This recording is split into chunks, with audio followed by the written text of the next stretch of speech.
Good morning. Bonjour et bienvenue à tous. Je suis ravie d'être parmi vous aujourd'hui. I'm going to start with a few housekeeping details. English and French interpretation are available. And if you're not hearing me in the language of your choice, please go back to your agenda and choose the other stream. If you require any assistance, please send a message through the chat box and someone on our very fine RSC team will reach out to help you. There's a Q&A chat box to your right, and you can use this for the duration of the symposium to engage and ask questions to our panelists. McGill is very proud to sponsor the Royal Society this year and its celebration of excellence and engagement in 2021.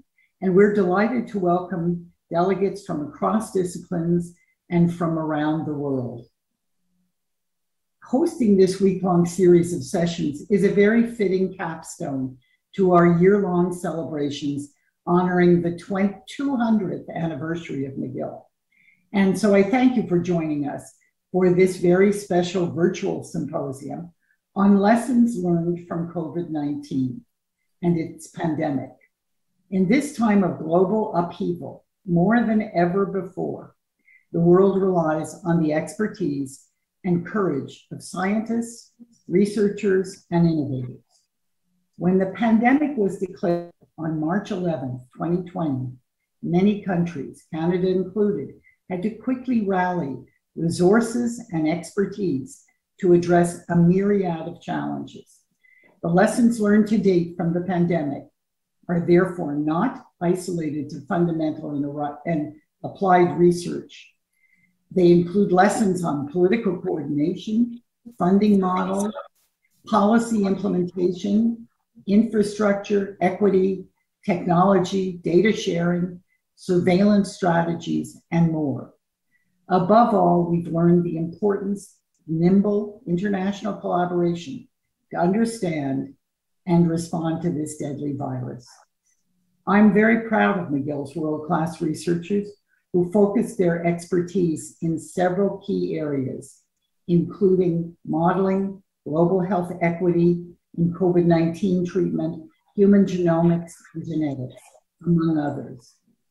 Together with the state-of-art facilities in high throughput and advanced genomics technologies at the McGill Genome Center, work was conducted at McGill that led to advances in both patient and SARS-CoV-2 sequencing for Canada.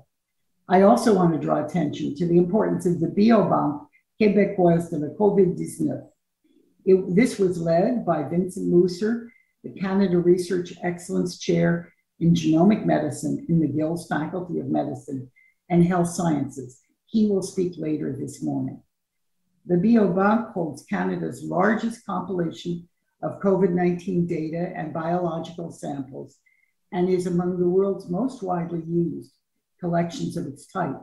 And I will add to that that it was the first to be established in the world. Today's symposium presents a cross-section of international expertise delivered by an impressive roster of researchers and public health experts. The six sessions will explore a variety of topics. They include social and behavioral aspects of the pandemic, life sciences strategies in pandemic management, integrating genomics and genetic studies in pandemic responses, the role of data and policy, computational infrastructure, and large-scale initiatives such as the UK and Quebec biobanks, and additionally, insights about new vaccines on the horizon. So I want to thank all of the presenters for taking time to share their knowledge with us today. And I also want to extend very special thanks to Dr. Mark Lathrop, the Scientific Director of the McGill Genome Center, for organizing the symposium and for his sustained leadership of McGill's COVID-19 response. Early in the pandemic, well over a year ago, an international virtual discussion group of researchers was convened by Dr. Lathrop to share knowledge and discuss solutions. And let me say that that took place on Saturday mornings. So weekends aside, this ever-expanding group has met almost every Saturday since, across more than 12 time zones, a testament to the commitment of researchers to innovation in communication and problem solving. Undoubtedly, overcoming this pandemic requires both ad hoc efforts and very coordinated responses. So I'm certain today's symposium will generate more insights, engagement, and collaboration from the scientific, medical, and public health communities within Canada and around the world. I wish you a very productive symposium. And it is now my pleasure to introduce the President of the Royal Society of Canada, Dr. Jeremy McNeil, to say a few words of welcome. The Royal Society of Canada is delighted to join with McGill University in the presentation of this symposium relating to COVID-19. Obviously, COVID-19 has been an aspect of major importance for the Royal Society through the COVID-19 task force under the direction of Tom Merry that has produced a series of policy statements and op-eds. They have addressed many issues that will also be discussed today, not only how we deal with the current epidemic, but how we deal with things as we move into a more endemic state. I think it is extremely important that we consider the lessons that we learned.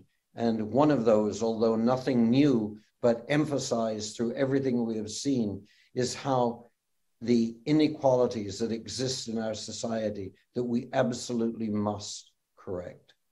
I think this is going to be a most educational series of presentations. I thank the speakers who have agreed to come and participate, and I urge you to enjoy and to actively participate in the questions when it comes to the end of this symposium. Thank you very much.